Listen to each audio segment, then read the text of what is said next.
Welcome to TechTalk, and my name is Terry Gong, and today I'm going to show you, the new Mac user, the very basic essentials of how to use a Mac. There are basically two main applications that will help you get started, and these two applications are called Finder and System Preferences. They're right down here. Finder is the very first icon and will always be the very first icon on your dock. And you'll notice that there's a blue light underneath it, and it is always on. Blue light indicates that the application is on. Let's go ahead and open up Finder first.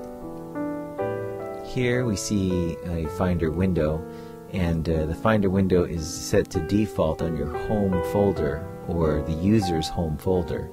And here we can pretty much resize or move the window around. On a Mac, you have to resize the window using the lower right hand corner, and you can pull it out, or you can make it long, or you can make it long, or you can make it tall. Only with this corner.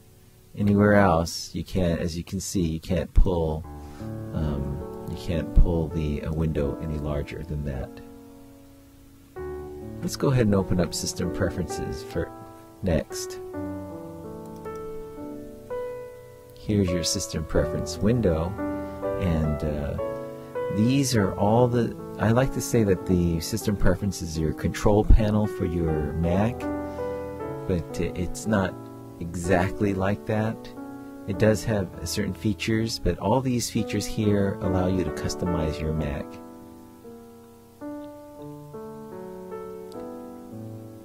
Okay, the first thing I think we should do in customizing our Mac, by default your dock is pretty much uneventful. There is nothing really going on in your dock, and perhaps in the demonstration you saw the dock waving around and things.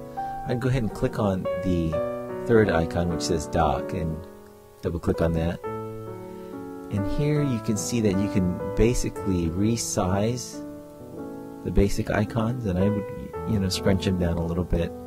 And in demonstration we always put the magnification on, and we always use the magnification and keep the magnification on maximum. And the position here, when I do that, the dock starts to wave, and the application that I'm on, I can actually open up the application. Like I'm going to activate Keynote. See it bouncing around, and it's going to appear on the screen. Okay. Now I'm going to close Keynote by hovering over it and clicking Command Q to quit. Okay. But this is the dock, and this is the basic way we usually set the dock, and most people like their docks down at the bottom. I like to put my dock up on the left side.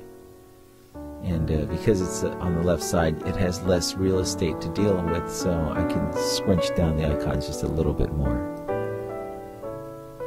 And that is the basic way you would set your dock. I would also keep it on Genie effect. It seems to be smoother when it pops out. I'm going to go back to my System Preferences, or the control panel. And I'm back at the System Preferences. Now we talked about resizing the dock, and we now let's talk about, once we have the dock up and where we want it, let's talk about rearranging the dock. To do that, let's go ahead and see all our applications that are loaded on this particular Mac. I'm going to click on the I'm going to go back to Finder, and I'm going to click on the Applications folder. And here you may notice that all the applications that are on this computer are not necessarily on the dock. The dock is usually a staging point for your most used applications. So if I'm not going to use Dashboard very often, I can take it off my dock and just throw it away like that. nothing to worry about. You can always put an application back, and I can go to my applications folder and I can see my application, and I can actually put it in the dock, put it back on the dock, and there it is. So we now know how to add applications to a dock, and we know how to take one off. Let's see if we want to organize our dock. Well, first off, Finder is always the #1 icon. You can't move it. I usually try to organize my icons, and this is all by personal taste. You may want to go by color. I go by functionality, and I usually like to put my system icons, or the icons that can control my system here.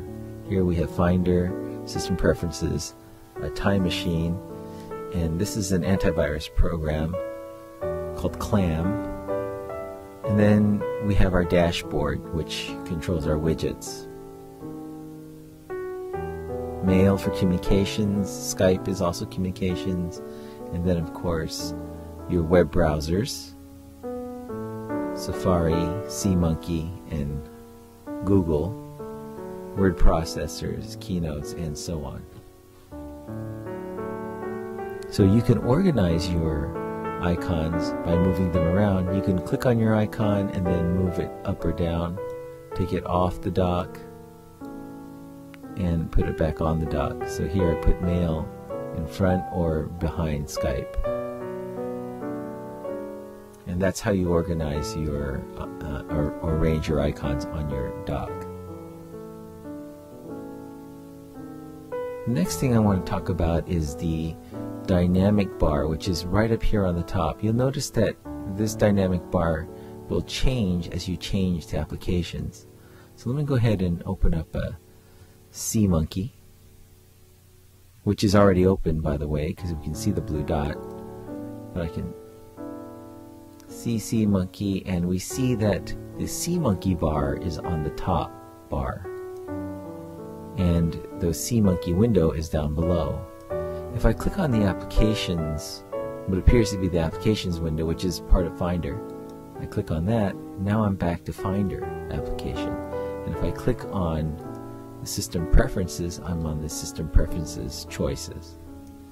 So between SeaMonkey and applications and preferences, we can see that the bar dynamically changes.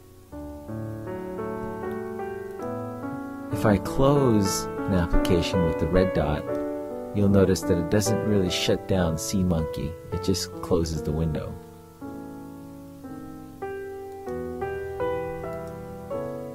So if I open up SeaMonkey again, and I really want to shut the application down, I click on SeaMonkey and then I hit Quit SeaMonkey, or Command Q.